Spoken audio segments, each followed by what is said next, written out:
Hi everyone, welcome back to my channel. Today I'm continuing a series of videos documenting my attempts to go out of my comfort zone and read some new things for the first time. In the part 1 I talked about short stories, and now I'm going to give some new genres a try. Before I do that, I want to mention two things. Number 1, this is not the very first time I'm encountering these genres, it's just that I'm really not familiar with them overall. For example, you're going to see sci-fi on the list. The last sci-fi novel I read was The War of the Worlds, all the way back in middle school.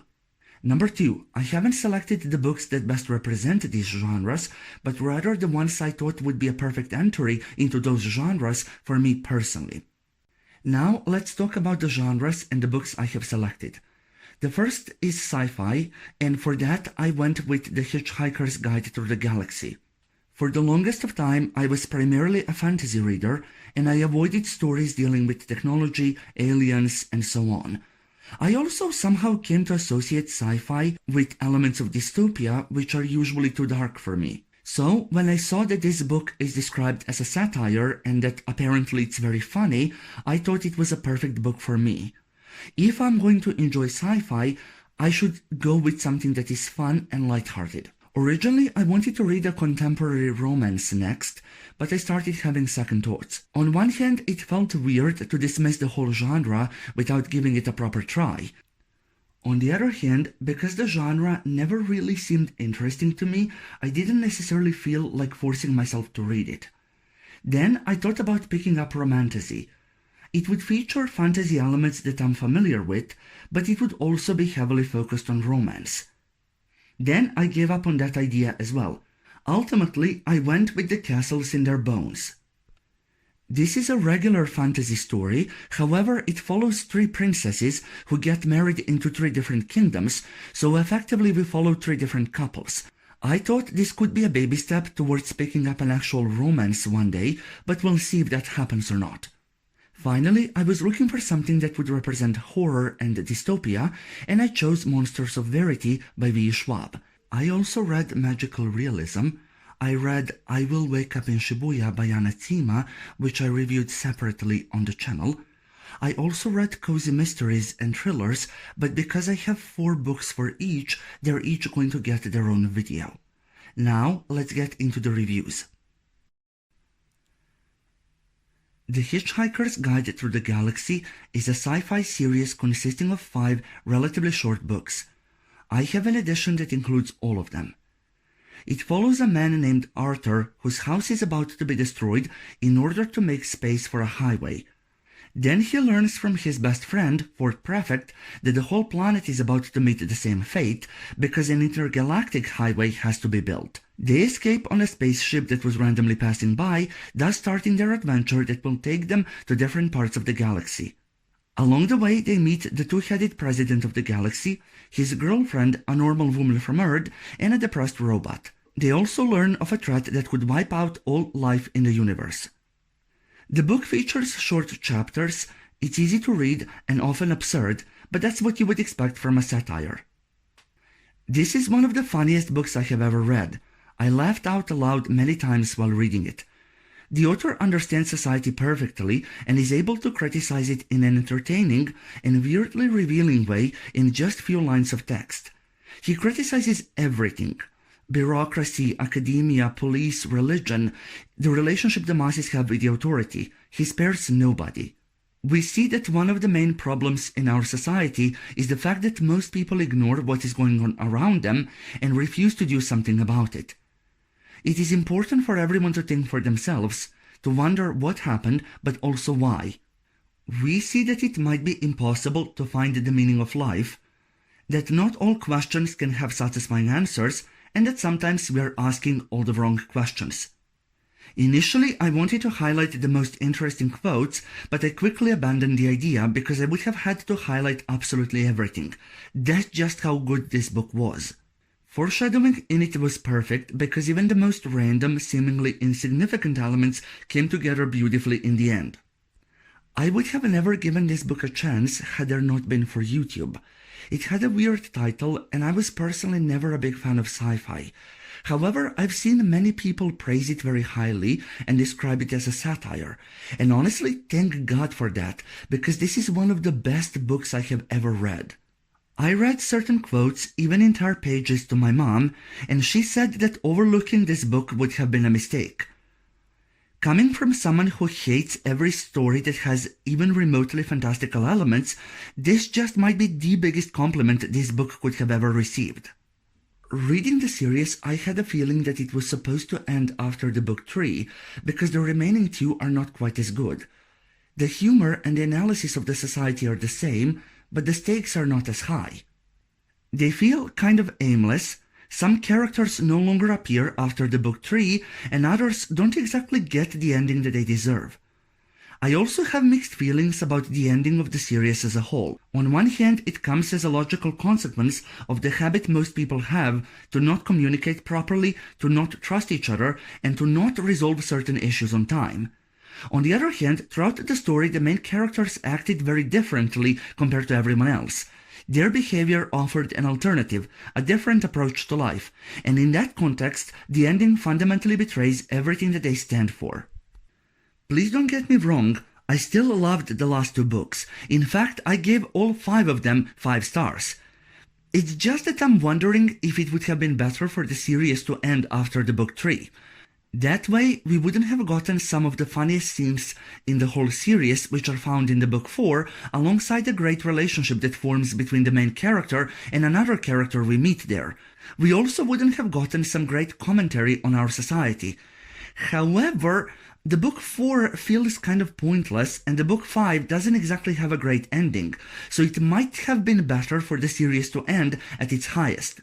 It seems like at one point the series was taken in the wrong direction, and once that happened, going back became impossible.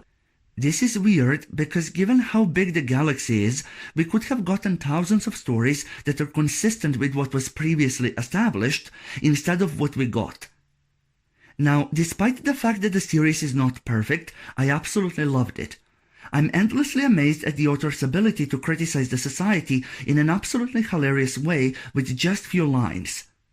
On top of that, absurd elements found in the story are not just there so the author could make a point. They genuinely fit the world he has created. You could go on a ride enjoying the plot, the characters, and the humor without ever wondering about the deeper meaning. And if you do decide to pay attention to the meaning, then there will be even more reasons to love this book. I read this book in March of 2024, and I already knew it was going to be my number 1 of the year, and it was. Listen, this series is so good that no amount of praise can do it justice. You simply have to read it yourself. Now, let's talk about the castles and their bones. This book follows 3 princesses who get married into 3 different kingdoms, trying to bring them down from the inside so that their mother, the Empress, could rule the whole continent. Things are not that simple, however, because the families that they get married into doubt their intentions and are careful when it comes to things that they reveal around them. On top of that, it turns out that their mother hasn't exactly told them everything either. I loved the politics in this book because every word, every gesture has a meaning, and our main characters have to be on alert all the time. The world building is great as well. Each country has a unique culture, their own unique way of doing things. You quickly get a sense of each place and what you can expect out of it. Their rulers have different personalities, which further complicates everything. On top of that, each country is facing its own set of issues, independently of what the Empress has planned. All of this feels realistic. The stakes are high, alliances are made and broken every day, and the chess pieces are moved carefully, with the plans always being adjusted based on what the opponent does. Political intrigues were presented brilliantly and were easily the best part of the book. The pacing wasn't bad either, because each chapter moves the story forward, while giving us the time to get to know the characters and the circumstances that they're currently in. The book slows down a little bit in the middle, but other than that it was perfect. Connections between the characters are built gradually, and they do seem genuine. The writing style itself is not overly descriptive, but it manages to create a unique atmosphere. An interesting thing here is that characters have guns, and that's not overly common in fantasy. Ultimately, all I can say is this: Things in this book are not overly complex, but they are well done, and I had a great time with it. Finally, let's talk about Monsters of Verity by Victoria Schwab. This story is set in a very unique world where each violent action creates a real monster that ends up attacking people. On one side of town, poor people have organized an army in order to defend themselves, while on the other, the rich are paying for protection. The question is who they're paying to and how is that someone keeping the monsters at bay. The book follows two main characters, Kate Harker, who wants to be just as ruthless as her father, but deep down knows that she's different, and August Flynn, who wants to be a good person, but he's actually a monster that can steal people's souls. They start on the opposite sides, but will have to work together in order to survive. Different parts of the world all have a unique atmosphere, and they're introduced slowly alongside their inhabitants, creating a very immersive reading experience. There is a plot here, but it moves slowly, and the main focus is actually on the complex characters and their interpersonal relationships. As the story progresses, it becomes increasingly difficult to figure out what's right and what's wrong. The world is simply not purely black or white, and the author asks us if we can then allow ourselves to look at it that way. It also becomes obvious that you can temporarily escape from your problems, but they will ultimately catch up with you. You can pay for the illusion, conform to the society around you, or even obey someone, but that all ultimately leads to the same exact point. These are just some of the complex topics discussed throughout the series. The only aspect of the series that could be considered a little weaker is the ending itself. The main events play out and the story kinda just stops, though this might have actually been done deliberately because those who survived have to keep going, and just like in real life, nothing can ever have a truly perfect resolution. I read online that the series contains elements of horror and dystopia, and I was nervous to pick it up. But after I read the very first page, I knew I stumbled upon something special. I loved it so much that it was my favorite read of 2023. Don't let this short review dissuade you from picking this book up. It's just that I have a hard time talking about Victoria Schwab's books because they primarily focus on the world and the atmosphere, and those things you simply have to experience yourself. Now, I would like to take a moment to look back on this video. I haven't chosen the books that best represent these genres, so I still don't know how I feel about some of them, for example horror and romance. However, I found great books and great new authors to read more from in the future, so I'm happy with that part. Also, I read some of these books in 2024, and I have continued with my reading experiment since. Now, I'm reading a lot more sci-fi, and quite a few sci-fi novels have ended up on my top 10 lists for 2024 and 2025. So I'm interested to see what else I'm going to come to enjoy as I continue going out of my comfort zone.